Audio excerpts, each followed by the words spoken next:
Welcome, PewterCast listenership, to Entry 7 of the Training Camp Journals with Ren. Well, the Sun returned to Tampa Bay today, and so did one of its diehard fans. All the way from Jacksonville, Florida, he drove in last night via South Carolina, via Kentucky. The co-host and creator of the PewterCast, Brent Allen. How you doing today, Brent? Woo-woo. Ren, I am so happy to be here in Tampa freaking Bay.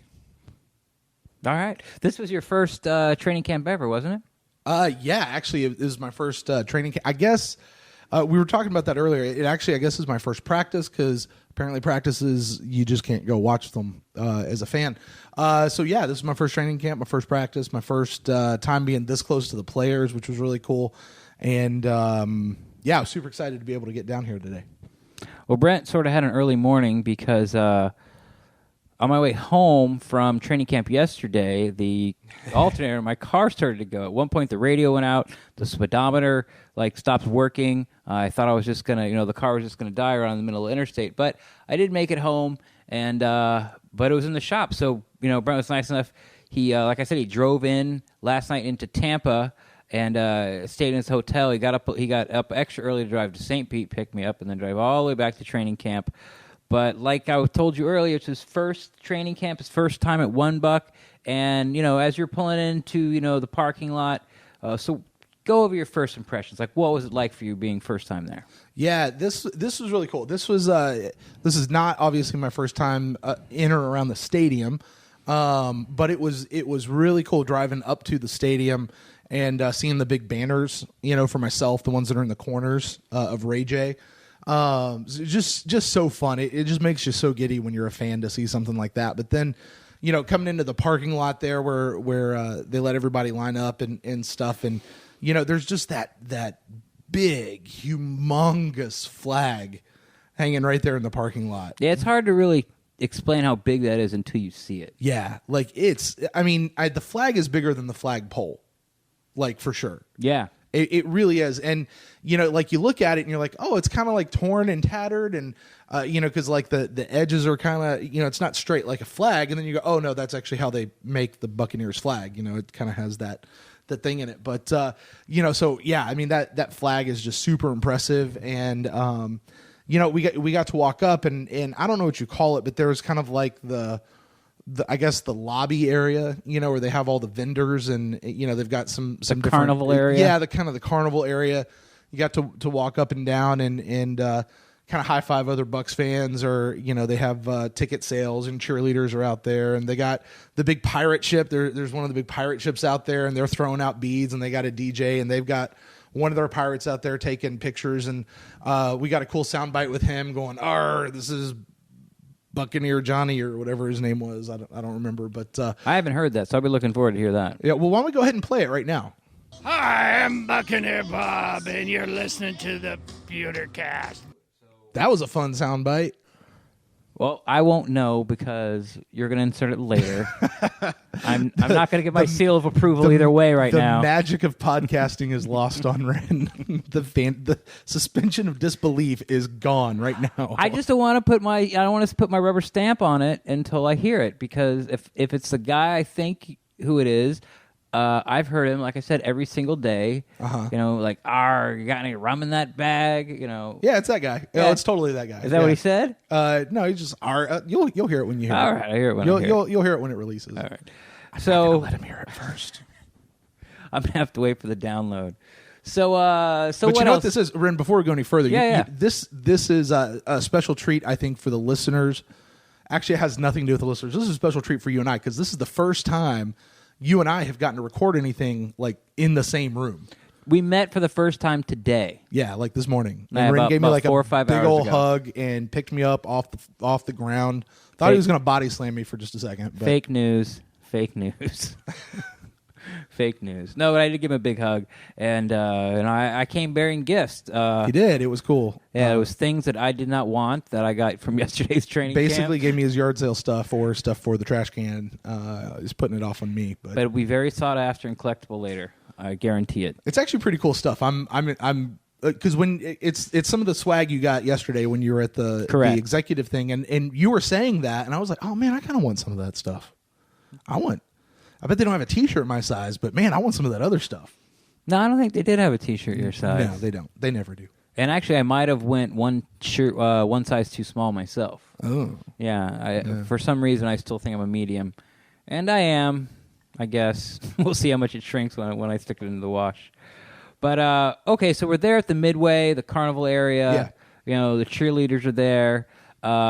You started talking to some of the personnel people or salespeople and said you're going to take a little while. So you shoo me to go find a seat for us. So what happened between, what did you see? What went on between from when I left you till you got to your so seat? So the first thing I did is actually went up to some of the cheerleaders. They had some of the cheerleaders out there. Now, you got to understand, my wife told me before I left, because I'm down here by myself, right? She told me before I left that I wasn't allowed to go and talk to and hang out with any, like, cute Buccaneer fan females. Cheerleaders aren't fans. Well, whatever. They were dressed like fans. But I'm just giving you an out. Yeah, there you go. That's would not fly with her. She's way too smart for that. But so I went to talk to them, and being the tech nerd that I am, I had microphones and the recorder and stuff with me because I wanted to get some just different things. And I tried to get like a soundbite out of them, but their handler was like, "No, they can't do that." And I was like, all right, fine, whatever. It's trying to get something, right? Kind of like what I just got from the pirate guy. Like I was trying to get that from the cheerleaders. Just a little sound that we can stick into the podcast. Yeah, and then after that, I actually bumped into the people that I told my wife, I was like, baby, you don't need to worry about me with these other chicks. The people you really need to be worried about are the guys that are going to be there selling season passes to the Buccaneers. And I stopped to talk to those guys for a little bit, and I kind of got some pricing and various things, and took a look at that, put something in my pocket, and got a business card, and because my wife told me when we moved down here that I'd be able to get season tickets. She just didn't tell me when, and it turns out with a new house, like sometimes there's things that need to be fixed up. So priorities being what they were, doesn't really look like we would be able to get some tickets for this year. You're moving to the new house. You want to get the way you like it. Yeah. Because cabinets are expensive. Cabinets are expensive. Redoing a bathroom. Yeah, updating the 3 kitchen. bathrooms actually, and these people don't care about what my house is like. But anyway, the point is it was just looking like something we'd have to wait till next season. But either way, I still stopped to talk to them about the season tickets, and then I went out and came in and found you, and you were sitting right at about the 50-yard line in the stands, and man, I came around the corner and there were the players already on the field. I didn't see them run out. Like they were already out there kind of going through drills. I guess we were probably about 15 minutes before practice started. And I got to tell you, coming around that corner, I might have peed myself a little bit. I was really excited. It's an impressive sight. Yeah. The first time you sort of see these guys you've only seen on TV. Up close and personal. Yeah, I mean, I'd seen them in a couple other, like I saw them at the Atlanta game. I saw them in some Carolina games these last couple of years, but never that close. Right, and never that close. That's one thing I've sort of reiterated every podcast about how close you get to be. If you get the chance to come to the training camp. This is the most up close and personal to the players easily that you'll get in any experience, especially from a game time experience. Yeah, absolutely. So that was super cool. So went and got our seats. It wasn't super packed today. At least this is the first time I've ever been there, so I can't compare it to previous days. But it didn't seem that packed. Like I had space to sit. I put my bag down on a seat in front of me, and nobody was like begging me for that seat, So, it was pretty comfortable. The weather was actually pretty nice up until about the last half hour of practice. It was really nice. Then I was like, well, it's getting a little warm out here. But other than that, it was cool. And just to be able to sit there, and I looked down and I saw Derek Fournier from What the Buck. We saw Lee DeCamber from Joe Bucks Fan. He came up. Trevor Sickema from PewterReport.com. We saw Greg Allman, just these guys that we kind of come to know and love, and we talk to a lot, and those kinds of things. Like, you just get to see those guys. Like, and when you're in our world, those guys, those are names that mean something. They're sort of kind of celebrities a little bit to you. So, to at least get to a go lot meet of it them. to me. Yeah, no, they are. Not quite as much as the players, but they're certainly the ones you get to interact with the most. So yeah, for sure. You definitely want to go up and say hi to them and shake their hand at least just to introduce yourself. But they, all cool people, and it was just fun. I mean, like, oh my gosh, they're there and they're just hanging out in shorts, and they're not, but they're actually working. Like, there's not much sitting and talking to Greg Allman. He's got to go get this interview, and he's got to go write that story, and he's on the job, he's on the clock. So yeah, he's always tweeting and taking videos and pictures and things, and always getting out there. They're always moving, they're always hustling. About much you can do, and what you really want to do is just sort of just tap them on the shoulder. Hey, it's me, Brent Allen, or it's me from the PewterCast, and it was like, oh, hey, and like, okay, we just want to put a little face, a name with a face, and then sort of move on, right? And but they're really nice about it. I've never had one sort of like roll their eyes or not, maybe they're all great actors. They all seem to know who I was, but yeah, when I got to meet those guys yesterday, or at least most of them, it was a lot of fun. So we're just going to go ahead and get into, just run down practice really quick. And that was one of the things, like with all those guys, kind of guys like in the peripheral of, I'm taking in the fan experience here, but I still really wanted to see what was going on in the field. Right. I like for me myself, as much as I wanted to go meet and talk with those guys and spend some time and pick their brain and whatever, I didn't want to do it right then. Because I wanted to take in the experience. I wanted to watch the players. I'm looking for Coach Cutter. I'm looking for Coach Smith. I'm looking for Jay Hayes, and trying to figure out. They've got kickers 3 fields over, and they've got the defense in the middle field, and they got the offense on this. Just trying to figure out how they're conducting business. And you look over, and there's and then there's the speaker stacks, and you got Scott and Casey doing their show in the morning, and you're just kind of taking in the whole thing. And oh, by the way, don't forget this big ass construction project. They hear beep beep beep, and they're almost done, like halfway done of the second wall already. They've put probably they've probably tripled what they had up yesterday. So now the roof is on. They're really moving. Well, I looked from the time we got there this morning to the time we left. So within just a couple of hours, they went about a quarter of the way across the building. Yeah, just in what they got put up. It seems like the sides are going much faster than the roof. Yeah. So those are sort of our initial thoughts.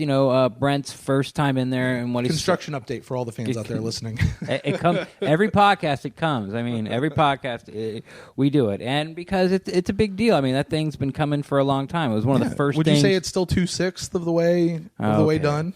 Brent tweeted out that 2/6. He said some people would call it 1/3 #math. Math. But I was doing it because there's 6 sides to cover, is how I do it. Okay. So that's how I was. I was trying to keep it. I was trying to keep some continuity, like the Buccaneers have been all year. I'm going with the continuity thing. Hey, continuity. Continuity theme. Hey, let's talk about that real quick, actually, because we were talking about this over lunch. You can tell. We had wings. We did, and beer.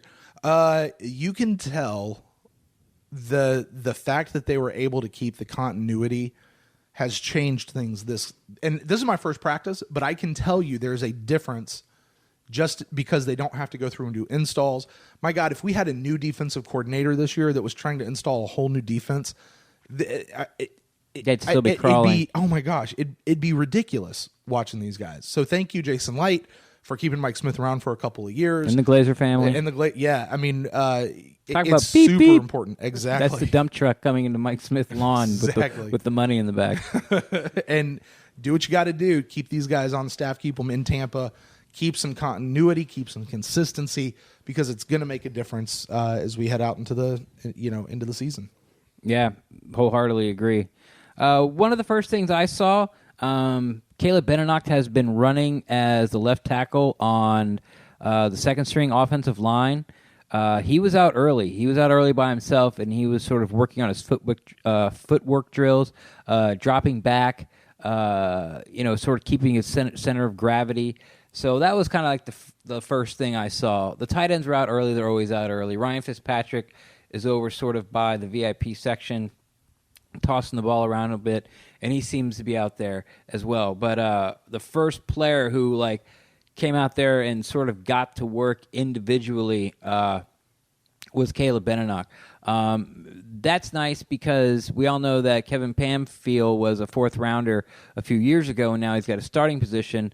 Benenocht was a guy at UCLA who played tackle, played guard, and actually knew how to snap when he got into got into camp last year. he was sort of projected as a guard, and they've been putting out at left tackle. So he's really starting to work on that, so he can become, the backup swing lineman like Kevin Panfill was before he went into a starter. So it was good to see him put in the work. That's just familiar with what we know of George Warhop. He likes to cross train his guys. We've heard that for the last bunch of years, and that's just proof in the pudding right there. Watching it happen. Yeah, and like I said, it was good to see. He was putting in the work all by himself.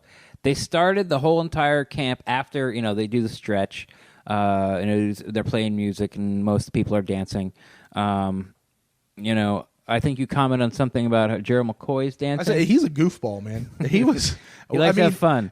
So Swaggy wasn't there today, or he was there. He just wasn't practicing. Bucket Hat Brigade. Yeah. So I don't know if this is what Gerald does when Swaggy's not around, or no, he does whatever. it all the time.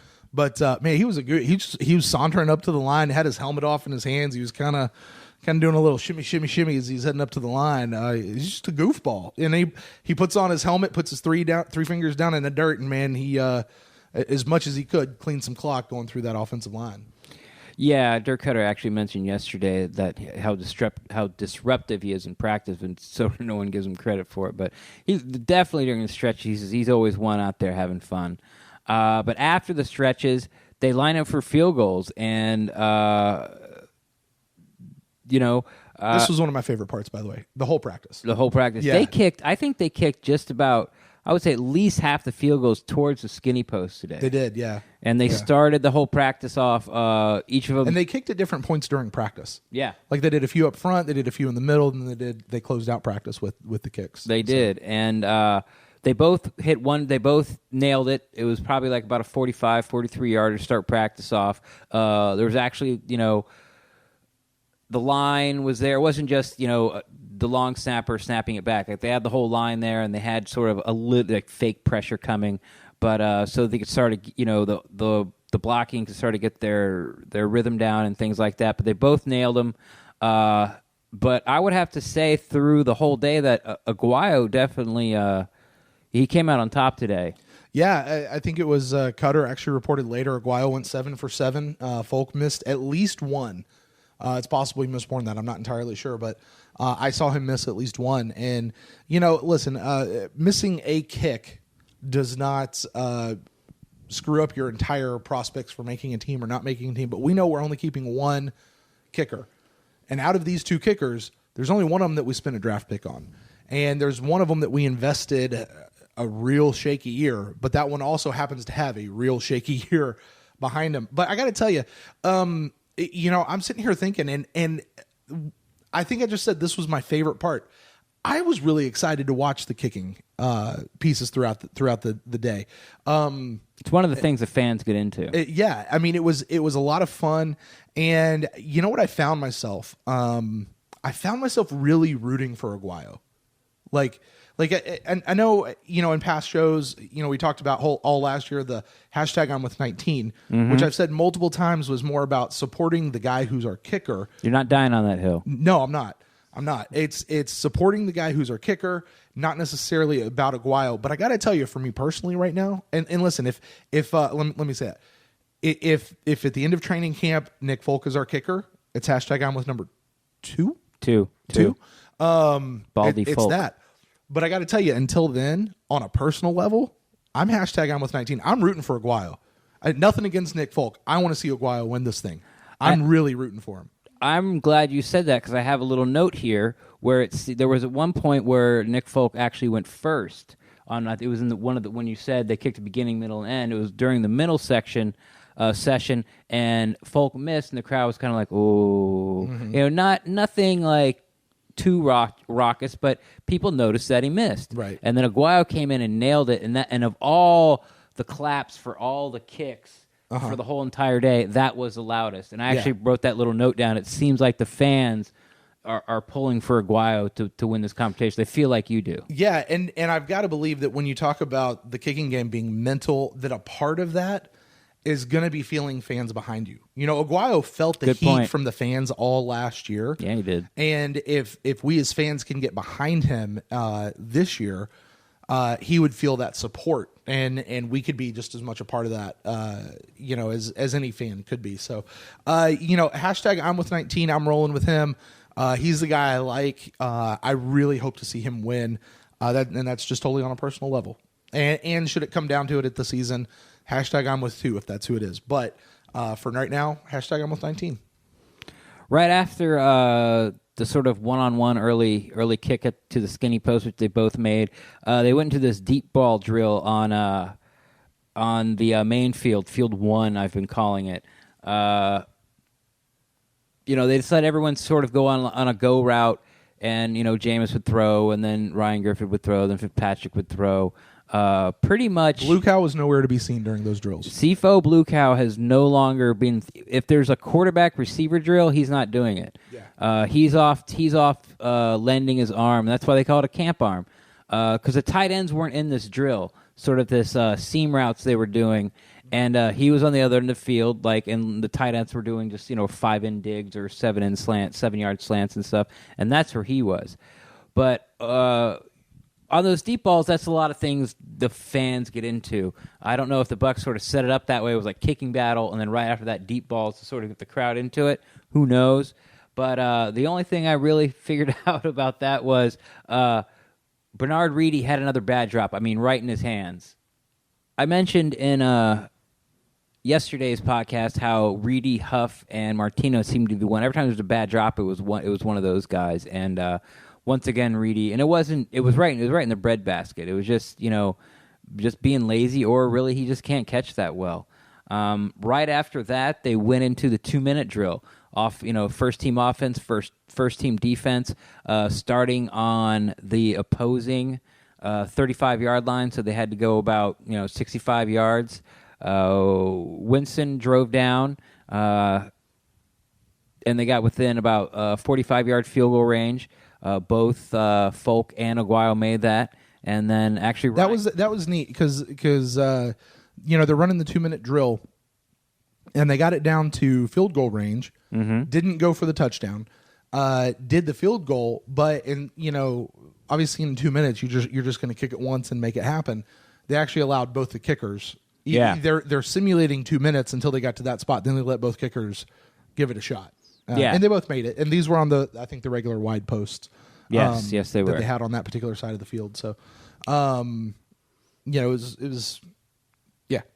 Yeah, that's it. Yeah, they both made it. Spectacular. They just made it. And that's they did their job. They just did their job.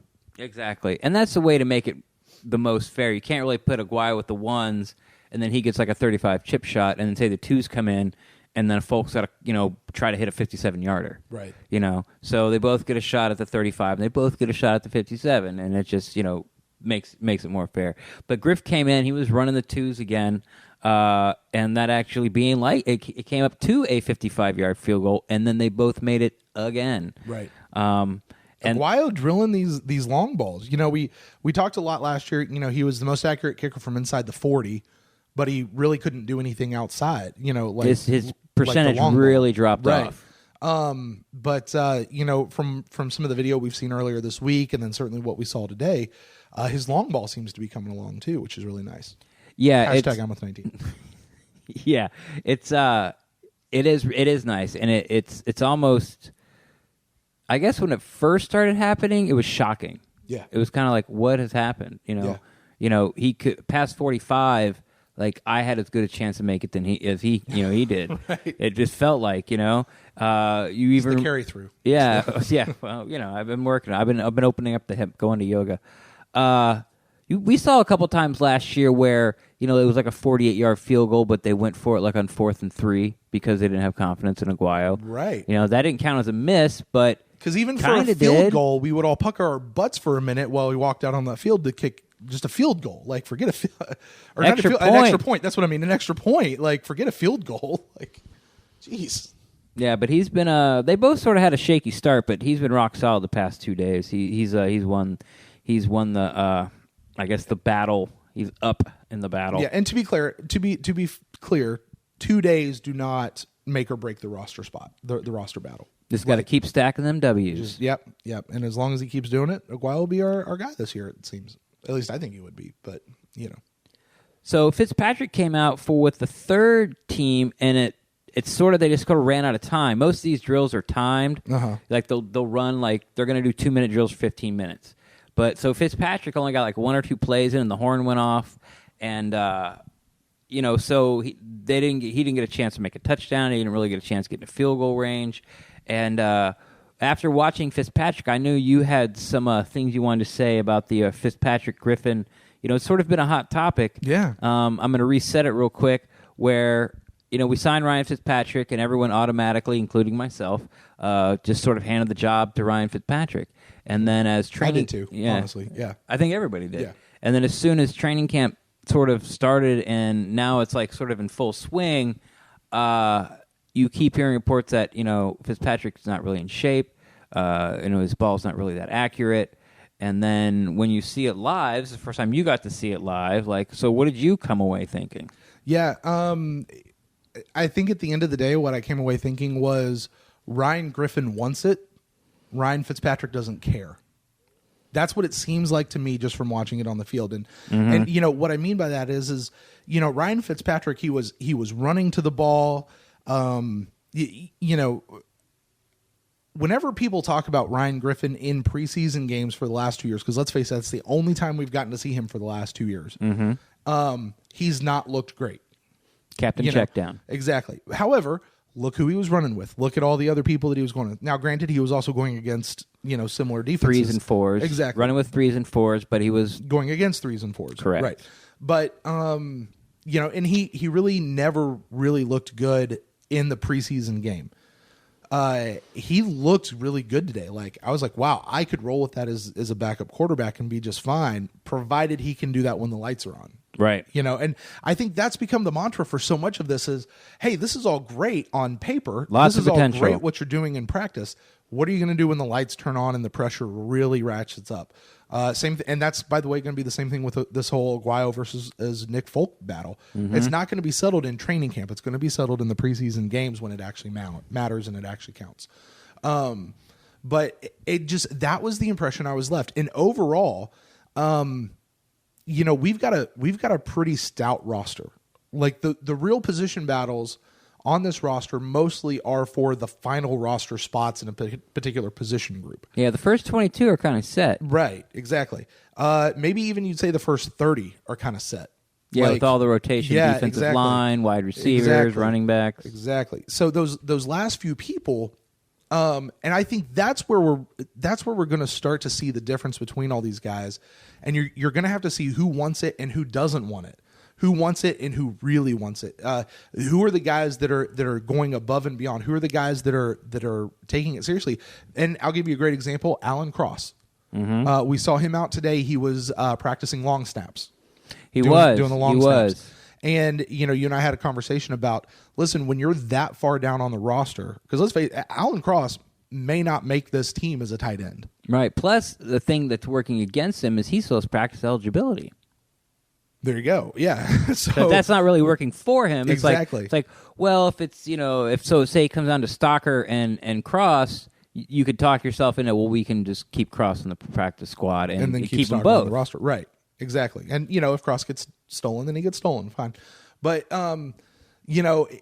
these are the players who have to make themselves invaluable to the team in order to stay on the team. And in order to do that, the only way to make yourself invaluable is to either become better than the number one guy. So that'd be Alan Cross having to get better than Cameron Brate and or O.J. Howard, which is probably not going to happen. Never. Or you've got to make yourself versatile. You've got to add something to the team that the team doesn't have. Bring something else to the table. Exactly. So to see a guy like Alan Cross who's getting out there, putting in work, doing something different. We mentioned Caleb Benenoch earlier. He's out there. We have guards. We have backup guards. We need guys who can swing across the line. So he's putting in the extra work, making that happen. Versus, say, a Ryan Fitzpatrick, who he just doesn't look like he wants it. Yeah. He really doesn't look like he wants it. He's slow. He's lumbering, just walking around the field. He's got his helmet off, and no sense of urgency. It doesn't seem like it. And when Griffin gets out there and he throws a ball, it's nice, sharp. It doesn't really float a whole lot.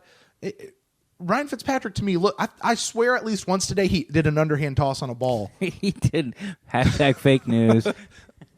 But what Brent's saying is it's spot on. It's just sort of the feeling you get, and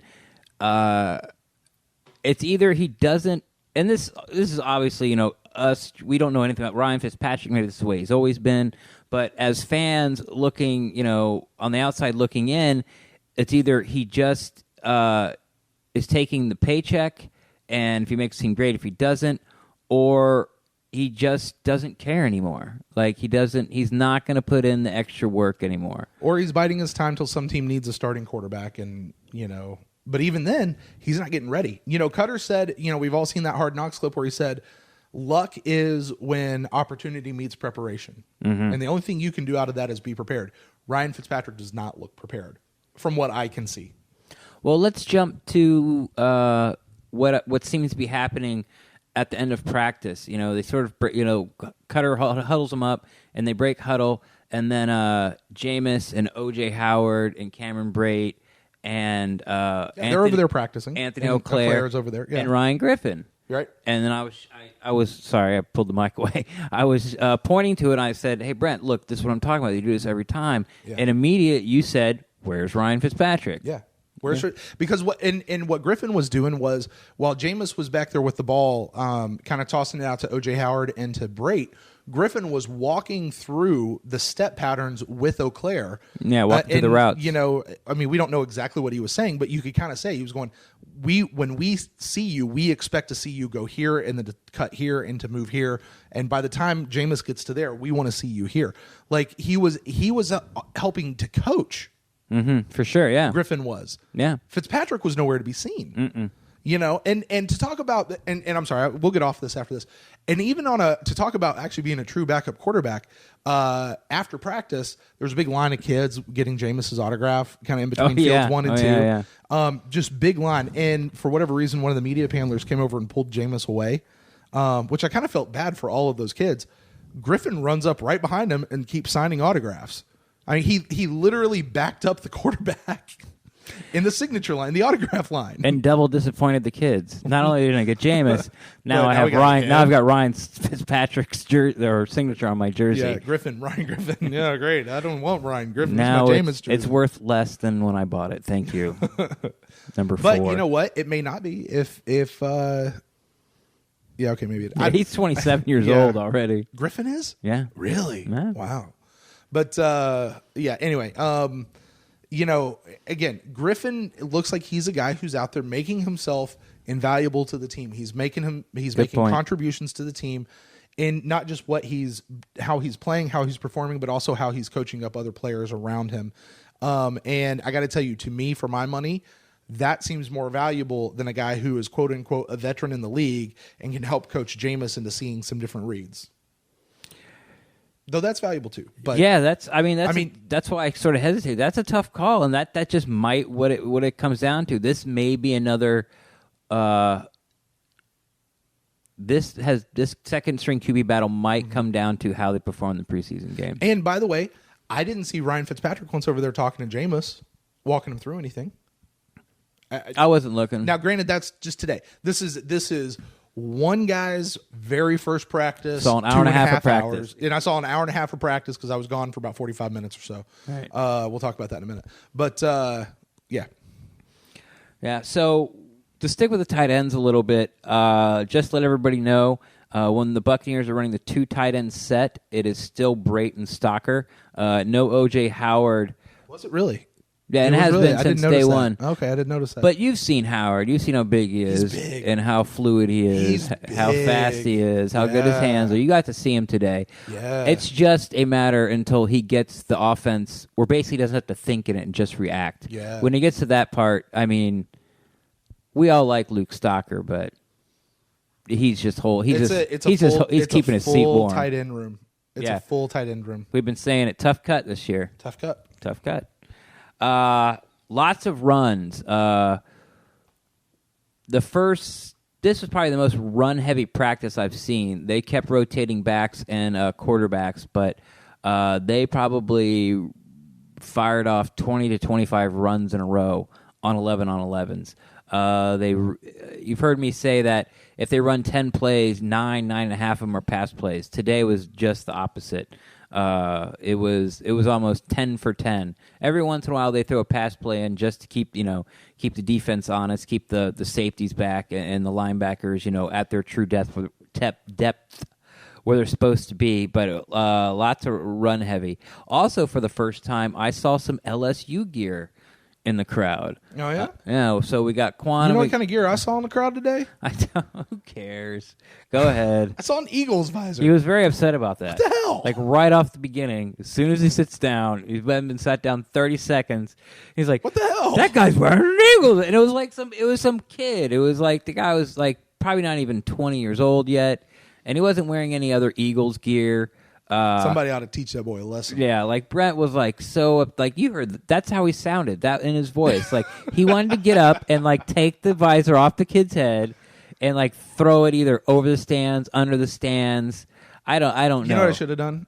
I should have gone over to the merchandise tent, bought him a Buccaneers visor, and ripped the Eagles one off, and then just put the Buccaneers one on.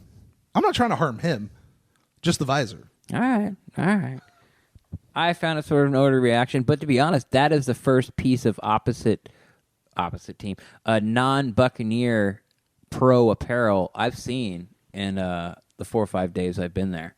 So I guess that's good, but I can't really, I haven't gone, like I said, before this year, I've only been to like a handful of training camps in all the years they've been at $1. So I don't know if that's a phenomenon or not. I don't know either. LSU gear, you were saying? Yeah, LSU gear. So there's always a little spattering of Florida State gear. Of course, Jameis Winston on the team. Sure. Florida State's in Florida. There's a lot of Florida State's fan and in the Bay Area.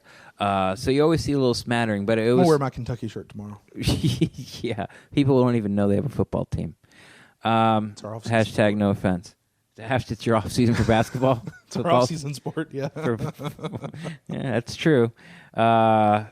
But it was like a couple, and there was all LSU geared out, and that was the first time I've seen that, and so I just I saw it, sort of struck a chord with me, so I wrote it down. Today on defense, Grimes looked good. He looked really good. Yeah, Grimes has not lost a step. He looked I hope he stays off my shit list all year long. Mr. Slippity Slip. Yeah, he looked so good, so good. Yeah, and he came off my shit list last year, by the way. It just right when he quit slipping. Right when he quit slipping, and he made some interceptions. He did what he needed to do. He was good. He's really.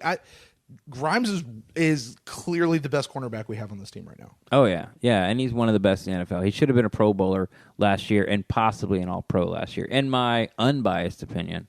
And Beckwith, the linebacker at LSU, who those people might have been there for, he flashed a couple times for me. He had a strip sack, not a strip sack, but it was a completion, and he came in and stripped it, and then he stripped a running back as well. So you can tell he's bigger. He's not faster, but he's bigger than any other linebacker we have out there. He's a couple inches wider and taller than Quan or Levante David.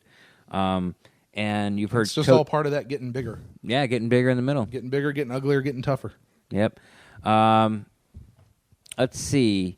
I have down here, it says Huff had the deep ball completion, but I guess I missed something that happened with Huff. Yeah, Huff, kind of, I guess, towards the end-ish of practice. I was stretching my legs. It was right after the install. Right after... towards the end of practice, he goes out for a catch. I think it was Jameis who threw it to him. Might have been one of the other two guys. I don't know. Doesn't matter. He wasn't Blue ball. Cow. No. He caught the ball, and he got tangled up with one of the defender guys. I didn't see it, but they did this thing where like their two bodies meshed into one. And have you ever seen the movie Hook? Yeah. You remember Thud? Little chubby kid. When he turned into a bowling ball? And when he turns into a bowling ball and he goes rolling down the plank? Yes. Well, these two guys like just turned into that same kind of bowling ball and went tumbling down the field. And Huff came up a little bit injured. Did eventually, they called the trainers over. He was down for several minutes. Yeah, that's what you said. Eventually he walked off under his own power. I saw him walking around towards the end of practice. So, my first thought there was injury settlement. injury settlement release coming soon? Possibly. I mean, I don't know. He has not been impressive. He was not. No, he caught that one ball. He did. I will say this: through that whole thing, he came up hanging on to that ball, like he was holding it. Through whatever injury, he was holding on to that ball. But other than that, I didn't think he looked anything particularly special. You who have been here for a while, and even from some of the other guys who've been around, nobody has said that he's looked particularly impressive. So I love you-hoo. Yeah, there you go. You said you-hoo. You-hoo? You-hoo have been around here for a while. Y'all who've been here for a while. Not sure that's better. But he just he didn't look good. So it wouldn't surprise me if we see news about that come out here soon. I don't think he's going to give it up that easy, but it could be a thing. But he did get off and walk up under his own power. We'll have to check if there was actually something to hit the injury report off of that or not. Now I'm going to ask you something that we didn't discuss at lunch. We didn't discuss at $1. And it sort of falls in line with this because I have a little note here that Walker flashed. Yeah, he had a nice catch where he climbed the ladder. Yeah. Of all besides the big four, well, let me ask you first. This is your first look at Chris Godwin. I thought this was probably his least impressive practice, but did he sort of like show out for you at all? No? Yeah. No. Dexter Jackson showed out for me. I saw one catch by Mike Evans. They have not been feeding him the ball at all. And then I saw a lot of Walker. I think I saw Godwin like once. Right. And then I saw the other guys. I saw Dye and I saw Reedy and I saw Huff. Those were the guys that when I looked up and was tracking with the receivers, those are the guys that I saw. I didn't see Godwin a whole lot today, so I'll certainly make sure that he's a guy that I'm looking out for tomorrow. So after one day, and this very scientifically based opinion you're about to give, the 1.5, 2 hour practice that you watched, who, in your head, from what you saw today, who's winning the wide receivers 5 spot? Well, we got Mike, we got Deshaun, we got Adam, we got Chris Godwin. Those guys are going to be 1 through 4. Correct. The 5, Dye had a really bad drop. I like Dante Dye a lot. Hands have always been suspect. Yeah. But I always liked him for a return. I always liked him as a return guy. But that's neither here nor there. I don't know. Honestly, after today, Walker was the guy that stepped up the most to me today. Agreed. That's today. Agreed. Yeah.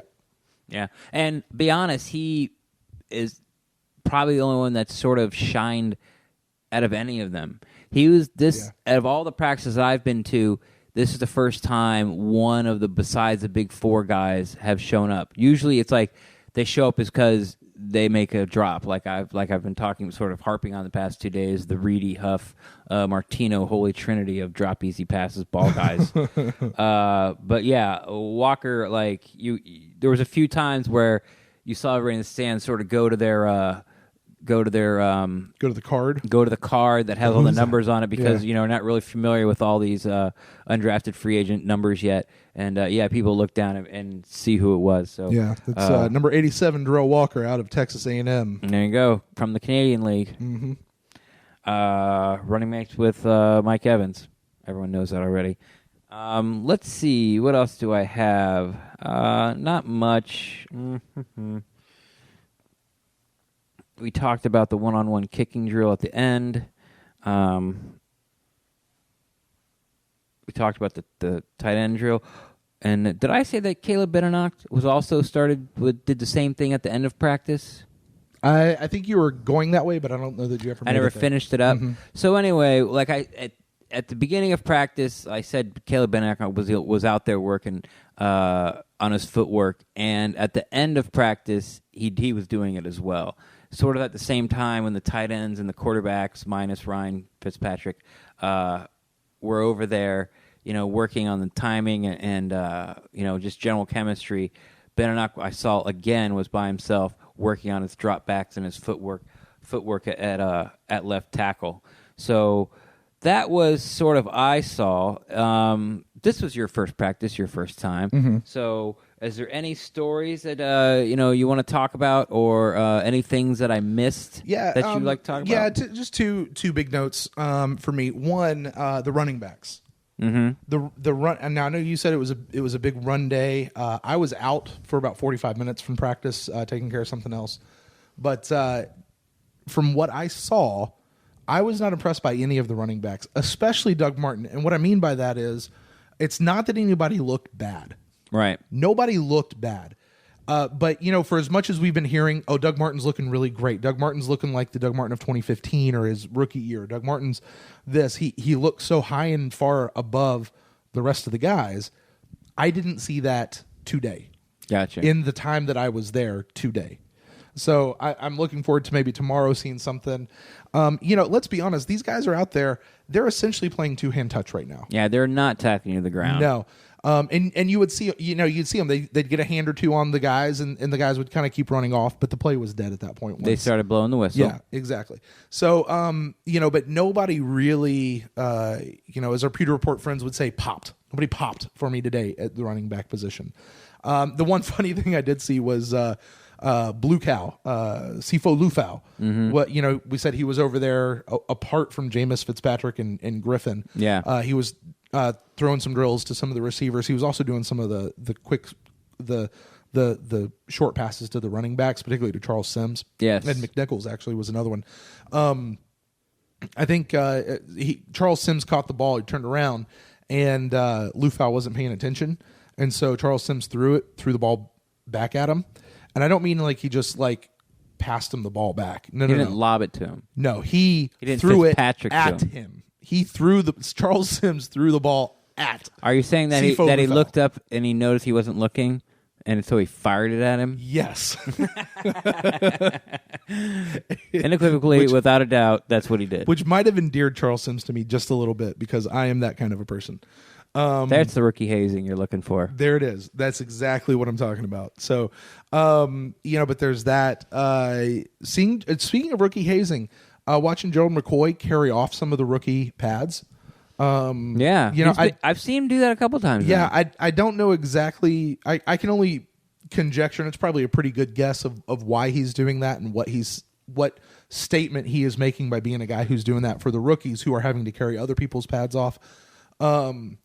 But I just thought it was real interesting. Very cool, very upstanding, and just neat. Just neat to see that as a thing.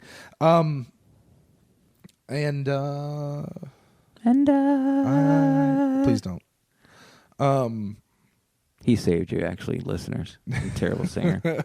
I'll tell you somebody else who did stand out to me though today was Adam Humphries. He has pretty much every day. Adam Humphries is swole. When we saw him without his pads on, and that dude is cut. Yeah. He is. He's like a little Michael Pittman. He is ripped. And I got to after practice was cool. Let's jump to there, right? Okay. So after practice was fun. The mad rush to the mesh fence. It was. Now, okay, well, let's back up a little bit. I've mentioned a few times I disappeared for about 45 minutes. Okay. And the reason I did that was because I wanted to be back in the stands. I wanted to make sure I was in the stands for when practice was over, because I wanted to be a part of that experience. You wanted to see how it went down. Exactly. Because let's face it, you know what this was? You know what we were watching? A football practice. Yeah. I played football for a bunch of years through high school. This was just a football practice. Mm-hmm. They're running drills.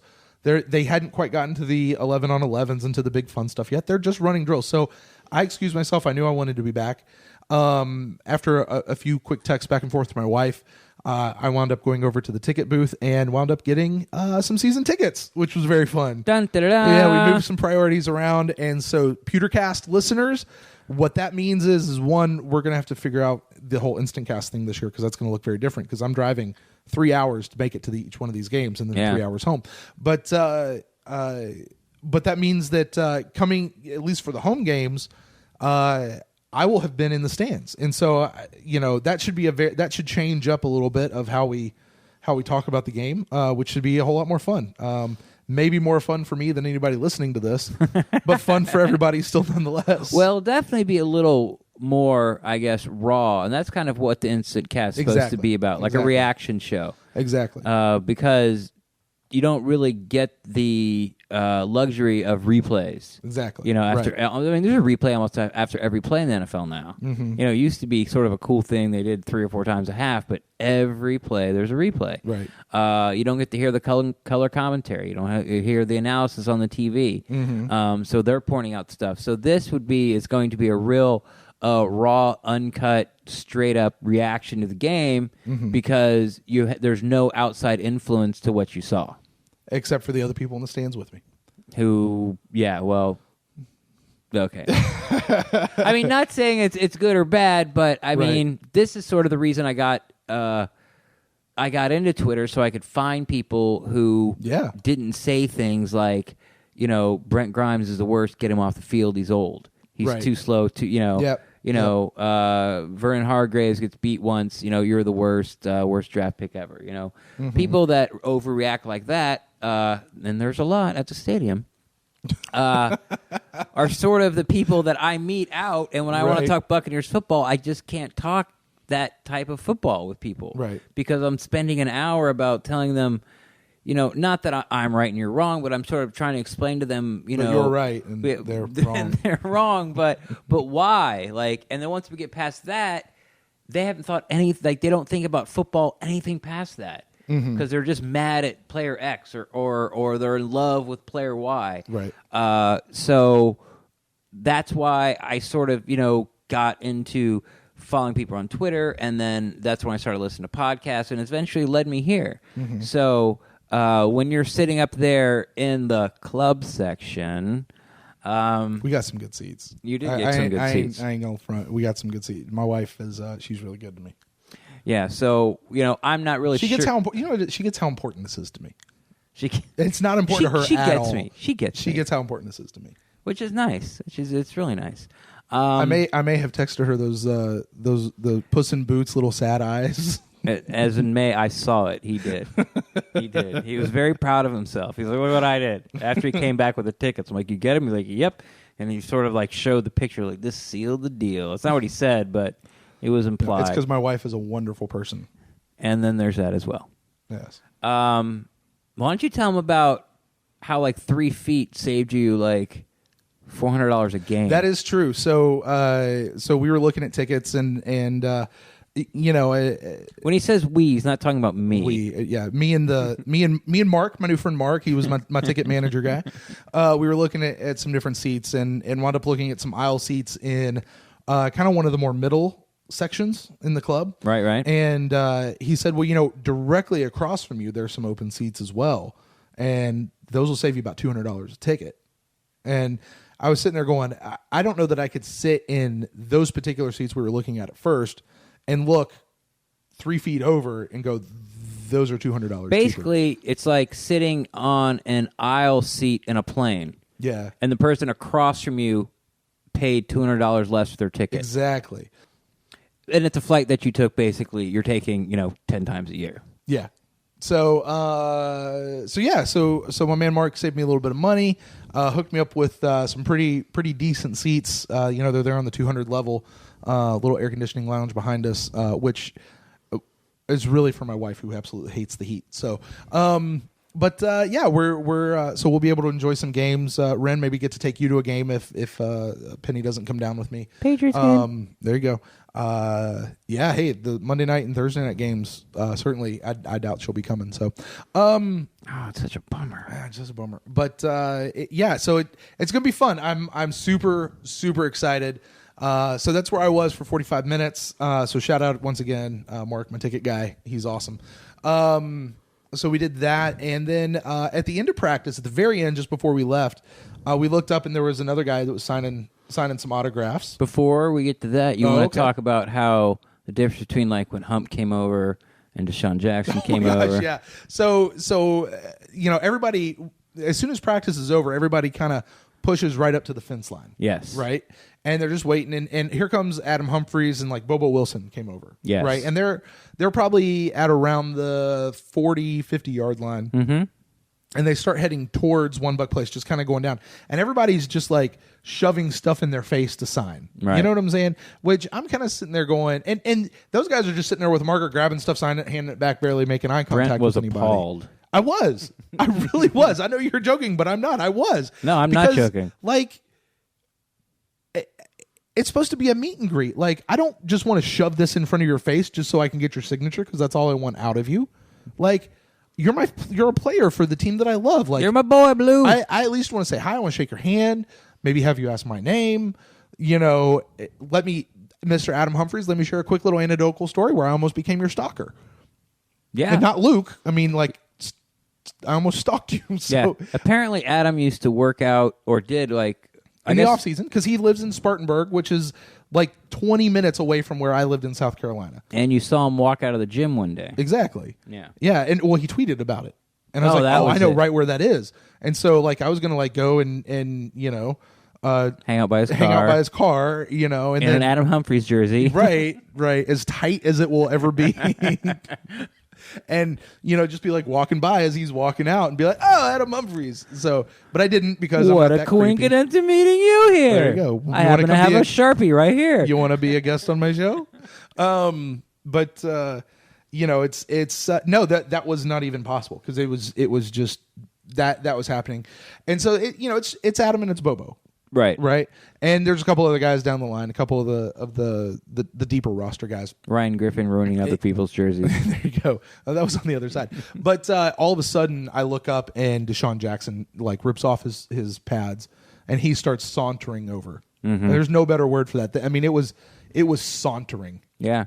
I know what that means in context. I don't really know. Like, is that a gait as far as like horses do, or he was walking with some swag? There we go. I mean, he has some sway to him. You know what I'm saying? There was some pep in his step. Pimp walk. Yeah, exactly. Gotcha. And he walks over. There were people who were ripping their stuff out of Adam Humphries' hand as he's starting to sign the H to run over to Dexter Jackson. Deshaun. Oh my God, I did it again. Dexter Deshaun Jackson. Jackson. To run over to Deshaun Super Bowl Jackson. MVP Dexter Jackson's in the house, y'all. Right.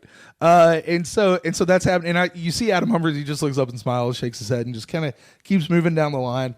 And then Mike Evans comes up on the other side of Humphries, and the whole crowd just shifts. It was the parting of the Red Sea. It really was. And poor little Adam. Adam's right there like in the middle. Him and Bobo are like, well, I guess I'm going to go over here now. So it was as part of the fan experience to relay that to the people. And, you know, I know we're going long for a training camp journal here. No, we're not. But you know, it was a very interesting. It was something to see. It was something to behold. And what I would say to people out there, you know, if it's me, I would prefer to do an actual like meet and greet where I get to shake their hand. I get to say, hey, thanks for your contributions to the team. Take a little big picture. Fan. Yeah, let's take a picture. And now sign this piece of thing that I have. I know where you work out in the off season. Don't call cops on me. Don't call cops on me. So we're doing that, and I love you, Adam Humphries. Yeah. I'm sorry. What'd you say? Nothing. Yeah. This got creepy real fast. So we're heading down, and we're. Do you want to save that for last? You want me to close that out and save that story to the very end? Yeah. Okay. That's cool. That works. That'll do it. Yeah. Okay. Podcast planning, ladies and gentlemen. Live on air. Podcast planning. Recorded. Okay, well, that's going to be it. There's going to be one story at the end, so do stay tuned, but we just want to get these in. You can follow me on Twitter, at Rendaxt, RENDAXT. I'm always down to talk Buccaneers football. This has been Training Camp Journals with Ren, episode 7. This podcast falls underneath the umbrella of the PewterCast banner. Mm-hmm. You can also find Talking Knocks, a live call-in show immediately following Hard Knocks on HBO, and the hosts are me, Ren Dax, and of course, next to me, Brent Allen. Woot. So, yeah, so we're gonna let Brent finish up this story. Wait, he's getting a phone call. Brent might cut that out, may not. This might put that at the end as part of the outtakes. Oh wait, he's falling apart. We have no class on this show. No, we don't. No. It's not a main episode. We're good. That's hurtful, but okay. They're not listening at this point. They've turned us off by now. Okay, so we're going to end this now. They shouldn't, because we got a cool story. We do have a great story. It is. Maybe we should save it for the next episode. No, we're just going to do it. We're going to finish The next episode's tomorrow, so it doesn't matter. That's us making fun of Mark Cook. Oh yeah, I forgot about that. Yeah, what was that? A Chuck Barris story? Right. So to wrap it a bow on this, Brent's going to finish up a story, and then at the end we're going to play you out with something very special. Yeah, so I tweeted out, I don't know if it was from my personal account or from the PewterCast, probably both, where I said that, hey, we got a really cool soundbite that you guys are going to love. Mm-hmm. And we're going to have to figure out a way to work this into the main show. At least the main show, like for the whole season. Oh, yeah. Part of the intro or part of the outro. Yeah, something. We'll have to figure it out because it was super cool. So we're heading down Autograph Alley here, just kind of walking out, and it's pretty much dispersed. There hasn't been a player over. Yeah. All the players have left for a good, solid, probably 10 minutes. Yeah, that's right. And now there's probably only like 50 or 60 people just sort of milling around. Right. And we look up, Ren and I both, and there's a small crowd gathered around somebody down towards the 20, end. 25 people all the way down at the end. Yeah, it wasn't even that many. I'd say maybe 10 to 15. That's my guess. Okay. Maybe not even that many. Maybe like 4. 4. It was a huge crowd of 4 people. 4 people. We noticed it. Anyway, so continue, please. We look up, and Ren actually says, I think that's Gene Deckerhoff. It's Mean Gene Deckerhoff. And we look, and sure enough, it was Gene Deckerhoff. Gene Deckerhoff, longtime voice of FSU Seminoles, but more importantly, the Tampa Bay Buccaneers on the radio. There you go. And he was just on Scott and Casey's show yesterday. Correct. Which was really cool to hear him there and kind of get some behind-the-scenes idea of what his life is like as far as having to do both the Seminoles and the Buccaneers. Travel schedule. And, what all that looks like. A couple close calls. Exactly. But people were just as eager to get his autograph, some of these people, and to get a picture. And he was doing a true meet and greet. Yes. He was taking pictures. He was, asking people their names and, you really can barely walk by Gene Deckerhoff without getting a meet and greet. Right. He's cool. He's that type of guy. He's a great guy. And his voice sounds in real life just like it does on the radio. That is not an affected voice at all. Mm-mm. And so I'm sitting there and like any good podcaster, any tech guy worth his salt, I had my microphone and my recorder right there. Oh, what a shocker. And I said, I'm gonna get something from this guy. I'm gonna get him, and I was all for it. And I didn't think it would happen. I shoved my bag into your hands and said, "Here, hold this. Hold this. I'm gonna go up there with as least amount of equipment as possible." Right. I didn't want to scare him with everything. I just want to go up there and look like I'm someone who lives in my mom's basement and like 38 years old, and this means the world to me. Exactly. Versus, I could have walked up there with it looking like one of the guys from Hard Knocks, with the boom poles, and everything. I could have done that. We could have. We had that much equipment. I chose to look like the guy in my mom's basement. Sympathy. Mm-hmm. So I get up there and Gene's, he's signing autographs, and I kind of made sure that I was the last one. Yeah, he kept backing up because I'm sort of getting the gist of what's going to go down here. So it's near the tail end of the bleachers, near the club member or season ticket member entrance. So I'm climbing the bleachers. I went 3 or 4 steps up, and I have the camera ready to take some pictures. But Brent keeps, every time someone new sort of takes a step up, Brent would take a step back and let him go, and let him go, let him go. Yeah. So by the time he stood in front of Gene, it was probably a good 2-3 minutes till you got to him. Yeah. Maybe even a little longer, but that was because Gene had certainly seen me at that point. Oh, yeah. He knew I was there. And well, he knew, you're hard to miss. Yeah, to be fair. And I was blocking his exit. So he was not getting past me. And I said, "Hey, Gene, thank you for what you do for the show or for the Bucks. Instead of getting an autograph, could I get you to do something fun for me?" I said, "I run a podcast. Can I get a good Fire the Cannons or Touchdown Tampa Bay or something like that?" And he goes, "Yeah, sure." And so I hit record on the thing, and he goes, "Well, I'll play it. I'll play it for you guys right here." So that was really cool. That was cool. But that's not all. That's not all. I said, "Gene, can I get one more thing? I do a podcast. It's called the PewterCast. Can you just say you're listening to the PewterCast for me?" And he goes, "I'm not really supposed to do that." Now, I've already been shut down by the cheerleaders earlier that day, by their handler. He goes, "They really tell me I'm not supposed to do it." Yeah. And now you're behind me up in the bleachers, and you look up and you see Gene Deckerhoff say, He says they're not really supposed to do it, but yeah, from it your was- viewpoint, he from said my viewpoint, it was sort of like I'm supposed to do it, but fuck it, I'm doing it. Like screw it. he did. He's like, but I'll do it anyway. I'll do it anyway. That's what he said. And so to end the show, here's what he said. We're going to work this into our main show somehow. But you guys enjoy. This is Gene Deckerhoff, voice of the Buccaneers, giving us a little podcast ID. We'll see you tomorrow. Touchdown Tampa Bay, you're listening to the PewterCast.